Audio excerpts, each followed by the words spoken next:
Hello students, let's continue our chapter 7 and this is your part 2 of chapter 7. ठीक है, chapter 1 में हमने काफ़ी कुछ पढ़ा था, काफ़ी इंटरेस्टिंग चैप्टर है ये, और पार्ट 1 में हमने काफ़ी कुछ देखा भी था, और पार्ट 1 में आई थिंक मैंने आपको इसके बारे में नहीं बताया था, या इसके बारे में आपको नहीं बताया था ये आर्किटेक्चर क्या है, बिकॉज ये चित्र है तो ये नहीं कि आप बस उसको मज़े में देख लो और फिर कुछ इसके बारे में पता ना करो, इसके बारे में भी आपको इन्फॉर्मेशन होनी चाहिए. ठीक है, और यहाँ पे लिखा हुआ है द स्तूप एट सारनाथ. ये एक स्तूप है, कहाँ पे है ये? सारनाथ. ये वही जगह है सारनाथ. आई होप कि आपको पता होगा, मैं दोबारा नहीं बताऊंगी बिकॉज ये मैंने आपको पार्ट 1 में पढ़ाया है. सारनाथ एक प्लेस है जो कि वाराणसी में है, और वाराणसी कहाँ पे? यूपी में है, आपको पता है. This building known as the stupa, इसको हम स्तूप बोलते हैं, और ये वही जगह है जहाँ पे बुद्ध ने सबसे पहला अपना सरमन किया था. जिन्होंने पार्ट 1 पढ़ा होगा उन्हें ये पता है कि सरमन क्या होता है, ये चीज़ उन्हें पता होगी. चलिए तो शुरू करते हैं the story of कीसा Gautami. कीसा Gautami की एक स्टोरी है. मैंने आपको पीछे बताया था कि बुद्ध जो है ना सिर्फ सबको सिखाते थे, बल्कि ये इसलिए वो ये भी इनकरेज करते थे उन पीपल्स को कि आप अपने आप भी सोचना शुरू करो. आप ये मत करो कि जो वो कह दे रहा है तो आप उसे मान लो, नहीं, जो मैं कह दे रहा हूँ आप उसे भी मत मानो, लेकिन जो मैं कह रहा हूँ उसके बारे में आप सोचो और फिर आप अपना आंसर दो. ठीक है, तो वही चीज़ एक स्टोरी है, एक लड़की की स्टोरी है, एक औरत की, एक लेडी की, आप बोल सकते हैं एक मदर की स्टोरी है, और उस मदर का नाम है कीसा गौतमी. देखो कीसा गौतमी कौन थी? Here is a famous story about the Buddha. ये बहुत फेमस स्टोरी है बुद्ध की. Once there was a woman named Kisa Gotami या कीसा गौतमी. उनका उस लेडी का नाम था हुज सन हैज़ डाइड. जिसका बेटा जो है वो मर गया था. उसका बेटा जो है उसकी डेथ हो गई थी, छोटा सा बेटा था. She was so sad that she roamed through the street of the city, carrying the child with her, asking for help to bring him back to life. अब उसकी जो मम्मी है, क्योंकि उसका बेटा डाई हो गया, तो आप समझ ही सकते हो कि उसको कैसा फील होता होगा. वो जगह जगह पे पागल होकर घूम रही है. ठीक है, गलियों में घूम रही है, सिटीज़ की गलियों में घूम रही है, और अपने बच्चे को हर जगह गोदी में लेकर घूम रही है, और सबसे पूछ रही है कि कोई मेरे बच्चे की जान आप बचा लो. ठीक है, कोई मेरे बच्चे की जो है लाइफ जो है फिर से ला दो. अब आप सबको पता है कि ऐसा पॉसिबल नहीं है. ठीक है, आप सबको पता है कि ऐसा पॉसिबल नहीं है, लेकिन क्योंकि वो इतना ज़्यादा माइजरी में थी, इतना ज़्यादा वो दुख से भरी हुई थी, तो उस समय उसको अगर आप समझाते भी फिर भी वो आगे हो सकता है कि ना मानती. चलो, अ काइंड मैन टूक हर टू द बुद्ध. तो एक अच्छा इंसान होता है जो कि उसको बुद्ध कहता है कि आप बुद्ध के पास जाओ, क्योंकि वो इंसान जानता था कि अगर मैं इसको बुद्ध के पास भेजूंगा तो ज़रूर इसकी प्रॉब्लम का सलूशन मिल जाएगा, क्योंकि उस समय बुद्ध बहुत फेमस थे.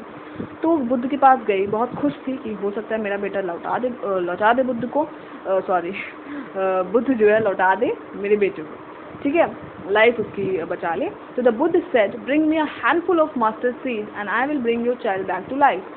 ब्रिंग ने सिंपल से कहा कि आप मेरे लिए हाथ भर के, मुट्ठी भर के एक मस्टर्ड का दाने लाओ. मस्टर्ड आपको पता है ना क्या होता है? जिसका मस्टर्ड ऑयल बनता है, येलो येलो होता है. I don't remember in English, Hindi में मुझे नहीं पता. तो मस्टर्ड सीड होता है. तो जो कि उन्होंने कहा कि आप मस्टर्ड सीड लाओ और फिर एक मुट्ठी में लाओ, और फिर मैं आपके बच्चे की जान बचा दूंगा. तो बहुत खुश हो गई Kisa Gotami. Was overjoyed and started off at once. और तुरंत जाने लगी वहाँ से, कहती ठीक है मैं चलती हूँ, ठीक है, मुझे जल्दी से लाना है और फिर आप मेरे बच्चे की जान बचा लेना. बहुत खुश हुई, ओवरजॉयड हुई. But the Buddha gently stopped her. फिर अचानक से बुद्ध ने रुको अभी इतनी खुश मत हो, रुक जाओ थोड़ा सा. और उन्होंने ऐड किया अपनी लाइन में कि सीड तो लाओ, वो उसमें कोई प्रॉब्लम नहीं, लेकिन वो सीड उस घर से लाओ, उस हाउस से लाओ जिसकी फैमिली में कोई कभी डाई नहीं हुआ है. ठीक है, जिसकी फैमिली में नोबडी हैज़ डाइड, जिसकी फैमिली में कभी किसी ने कोई मरा नहीं है. तो कीसा गौतमी जाती है. Kisa Gotami went from door to door, घर दरवाजे पर जाती है, नॉक करती, पूछती है कि जहाँ लेकिन वो जाती, पूछती कि मुझे मस्टर्ड की सीड दे दो. तो तुरंत कह देता ठीक है ले लो. लेकिन देखिए पहले अगर आपके यहाँ कोई मरा तो नहीं है, तो फिर सब रोने लगते, कहते नहीं मेरे यहाँ पे भी कोई मरा है तो मैं नहीं दे सकती. तो यानी कि सबके घर, ऐसा उसे कोई घर ही नहीं मिला. ऑफकोर्स ये तो पॉसिबल ही नहीं है ना कि किसी का ऐसा घर हो जिसके यहाँ पे कोई डाई ना हुआ. सबके घर कोई ना कोई डाई हुआ होता है, मरा होता है. तो वही वो कहा कि आप जाइए हर जगह पूछ के आइए कि क्या किसी के घर कोई नहीं मरा है. तो उन्होंने जब पूछा तो देखा नहीं, सबके यहाँ कोई ना कोई मरा था.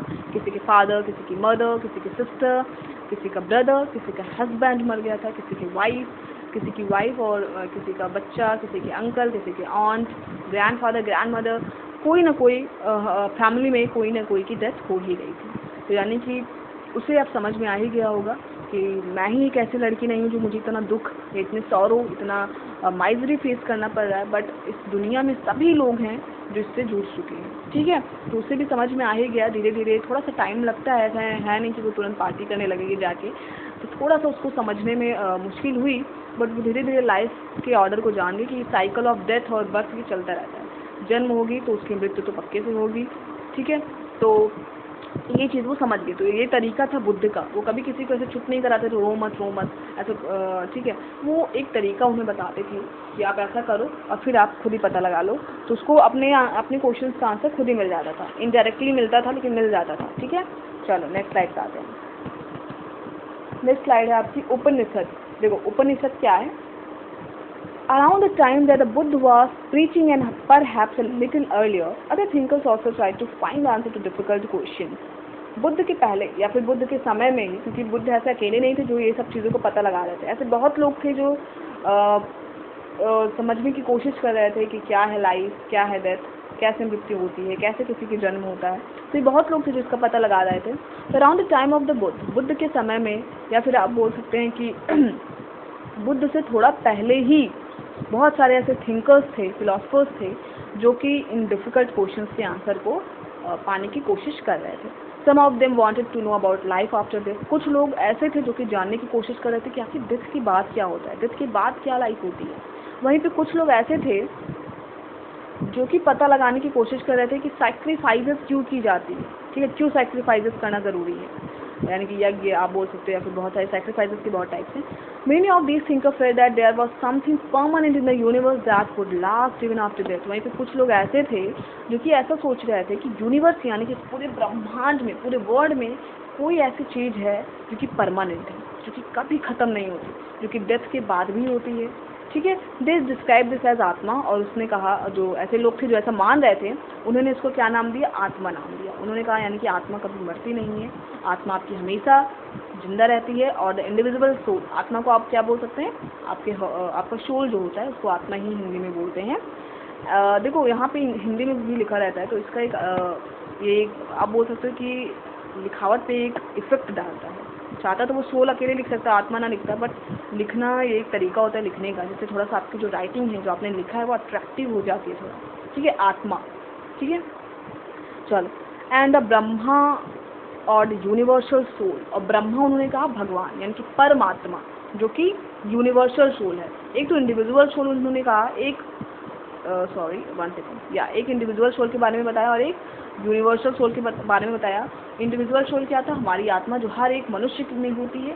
ठीक है, हर एक मनुष्य के भी अंदर आत्मा होती है। और एक बताया ब्रह्मा के बारे में, ब्रह्मा यानी कि परमात्मा के बारे में, जो कि आत्मा से भी ऊपर होते हैं, जो कि पूरे ब्रह्मांड के जो आत्मा होते हैं उनको हम परमात्मा कहते हैं। यानी कि पूरे यूनिवर्सल के जो इस पूरे यूनिवर्सल का जो यूनिवर्स की जो सोल है, आत्मा है, उसको हम बोलते हैं परमात्मा, उसको हम बोलते हैं भगवान।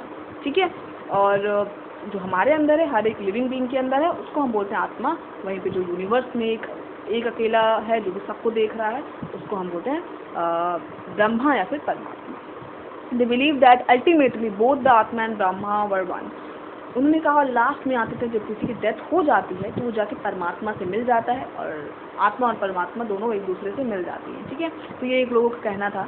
तो आपसे हो सकता है पूछ भी ले कि ऐसी आत्मा और परमात्मा का क्या यहाँ पे वो है क्या एक्सप्लेन कीजिए इसके बारे में थोड़ा सा, तो वहाँ पे आप कर सकते हैं। तो यहाँ पे वही लिखा है, अल्टीमेटली एट फाइनली, यानी कि लास्ट में जाके बोथ आत्मा और परमात्मा जो है वन हो जाते हैं, एक हो जाते हैं।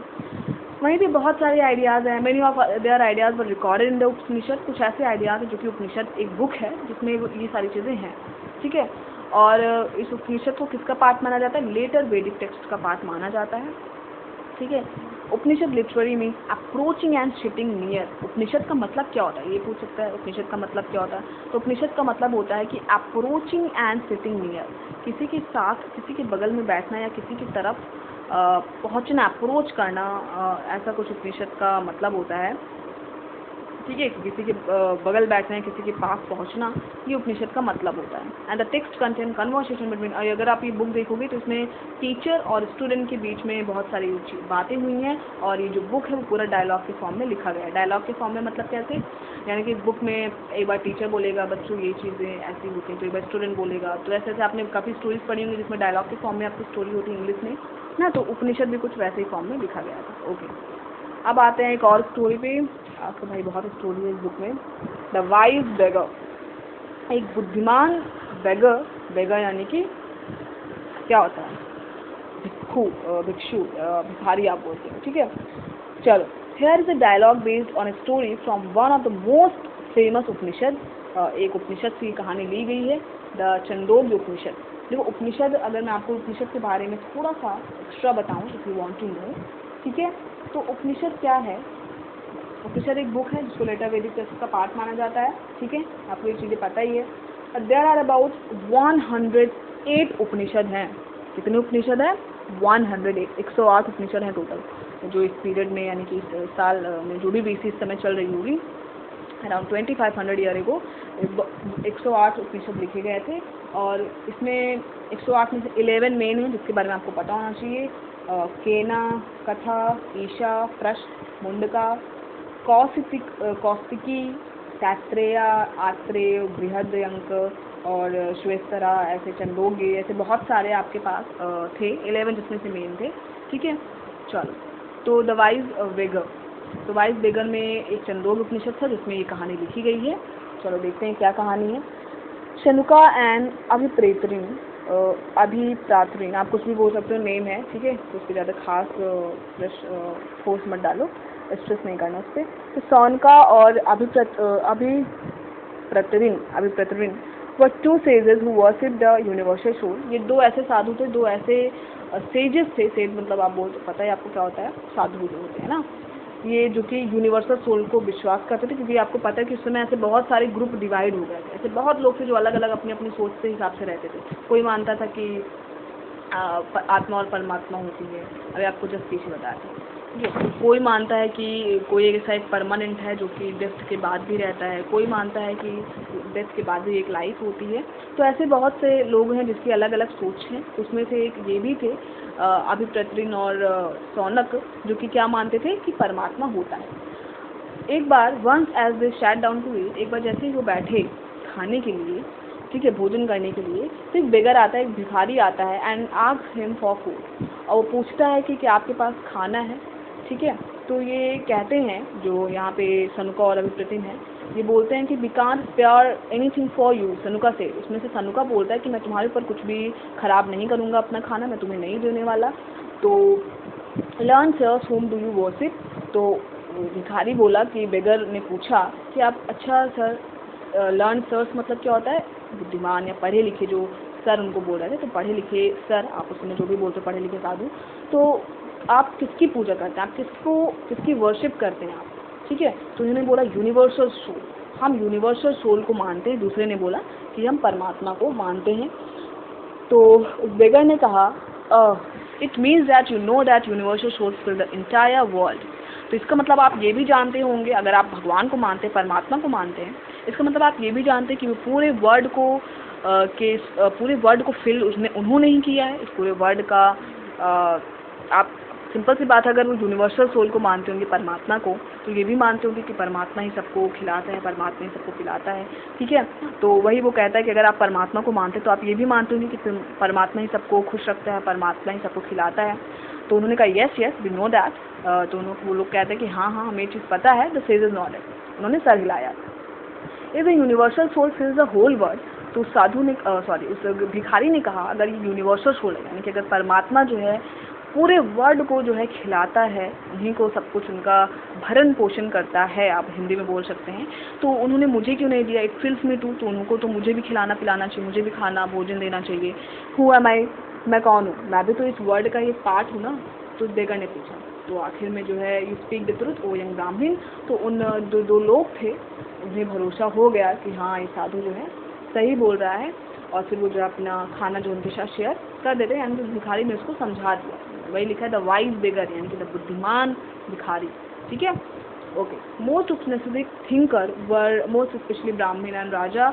ज़्यादातर आप जो देखते होंगे जो उपनिषद जो बुक है 108 बुक जो उपनिषद की है, इसको ज़्यादातर अगर आप देखोगे तो या फिर तो कोई ब्राह्मण लिखा है या फिर कोई राजा लिखा है, और इसको कोई नहीं लिखता था क्योंकि और किसी को कुछ पढ़ने लिखने की ज़्यादा मिलती नहीं थी, तो इन्हें दोनों पढ़े लिखे रहते ना, इन्हें दोनों लिखते भी थे। Occasionally, that is mention of women thinkers such as Gargi was famous for her learning and participation in debate held in the royal court.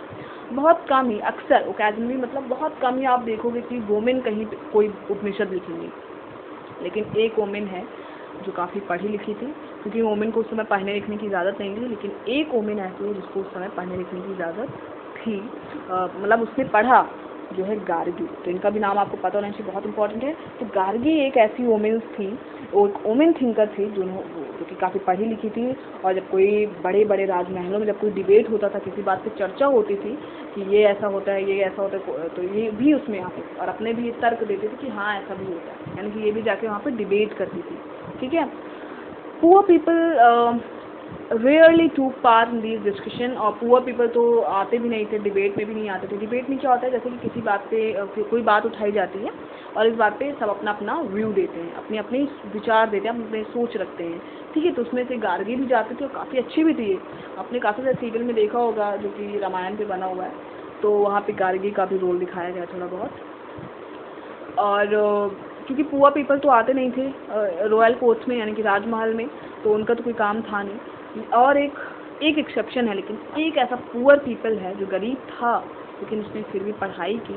कौन उसे पढ़ाया, मुझे देखिए, सत्यकाम जबाला। ठीक है, सत्यकाम जबाला, सत्यकाम जबला या जबाला आप बोल सकते हो। ठीक है, तो सत्यकाम जबाला जो था वो भी का नेम जो अपनी मदर पे पड़ा, उसकी मदर का नाम जबाली था, तो इनका नाम सत्यकाम जबाला रख दिया गया। और ये जो इनकी मम्मी थी वो स्लेव थी, यानी कि गुलाम थी, राजा महाराजा का काम करती थी। लेकिन ये क्योंकि इसको बहुत डिज़ायर था, काफ़ी इसकी इच्छा थी कि मैं भी रियलिटी के बारे में जानूँ, मैं भी पढ़ूँ लिखूँ, तो एक ब्राह्मण टीचर था, क्योंकि ब्राह्मण के लोग ऐसी बात नहीं कि जो जिन्हें इंटरेस्ट हो उनको पढ़ाते भी थे, तो एक ब्राह्मण टीचर था जो कि बहुत अच्छा था। तो उसने कहा कि भले ही तुम पुअर पीपल हो, ठीक है, वो मैं आपको पढ़ाऊँगा। ठीक है, तो ब्राह्मण ने कहा कि भले आप पुअर हो, अगर आपको इच्छा है पढ़ने की, अगर आप इतना ही पढ़ना चाहते हो तो मैं आपको पढ़ाऊँगा। तो उसने उनको पढ़ाया बहुत, और बाद में उन्होंने भी एक उपनिषद लिखा। Many of the ideas of Upanishad were later develop by Shri Shankaracharya by about home reading chapter 7। तो यहाँ में कि ब्राह्मण जो था उन्होंने पढ़ाया भी, और उस ब्राह्मण का नाम क्या था, उस टीचर का नाम क्या था, गौतम। गौतम जो था उसने जो है उस सत्यकाम जबाला को पढ़ाया। ठीक है, and become one of the best known thinkers of that time. और जो ब्राह्मण जो मतलब कि सत्यकाम जबाला थे, वो उस समय के बहुत अच्छे, बहुत फेमस जो है थिंकर्स बने। ठीक है, बाद में आप शंकराचार्य के बारे में भी पढ़ोगे चैप्टर क्लास 7 में, तो बहुत सारे लोग ऐसे आएंगे, तो उसमें शंकराचार्य के बारे में भी आप पढ़ोगे। तो डोंट वरी अबाउट हिम, तो वो भी ऐसी बात नहीं, आप उनके बारे में भी आपको पढ़ने का मौका मिलेगा। ठीक है, पाणिनि द ग्रामरियन ये आपका लास्ट टॉपिक है, इसके बारे में चैप्टर पार्ट 3 में पढ़ाएंगे। ठीक है, this was also the time when other scholars were at the war. देखो यहाँ पे उपनिषद थिंकर थे आपके सत्यकाम, जैसे कि बहुत सारे साधु संत थे, ब्राह्मण थे, तो वहीं पे बहुत सारे ऐसे स्कॉलर्स थे जो कि एक काम पे लगे हुए थे, और वो काम था कि पाणिनि मतलब कि वो एक ग्रामर की बुक जो है, संस्कृत की जो है ग्रामर की बुक जो है प्रिपेयर कर रहे थे। तो ग्रामर में वो वोबल्स और कॉन्सोनेंट्स को अरेंज कर रहे थे स्पेशल ऑर्डर में, जो कि बहुत सारे फार्मूले वो क्रिएट कर रहे थे, जो कि इस समय आप अलजेब्रा की बुक में पाओगे। Basically use these two write down the rules of the language in short फार्मूले। बहुत सारे उन्होंने रूल्स बनाए, बहुत सारे फार्मूले बनाए, और अराउंड 3000 ऑफ देम। ठीक है, तो यानी कि उस समय ग्रामर धीरे धीरे व्याकरण भी शुरू हो रहा था। तो चलिए, अच्छी बात है अगर शुरू हो रहा था। तो अब नेक्स्ट पार्ट में हम पढ़ेंगे आपका जैनिज़्म। ठीक है, बुद्धिज़्म हमारा ख़त्म हो गया, बुद्धिस्ट के बारे में आपने सब कुछ जान लिया। थोड़ा बहुत मैं आपको कल बताऊंगी बुद्धिज़्म के बारे में, फिर हम जैनिज़्म अपना शुरू करेंगे। ओके।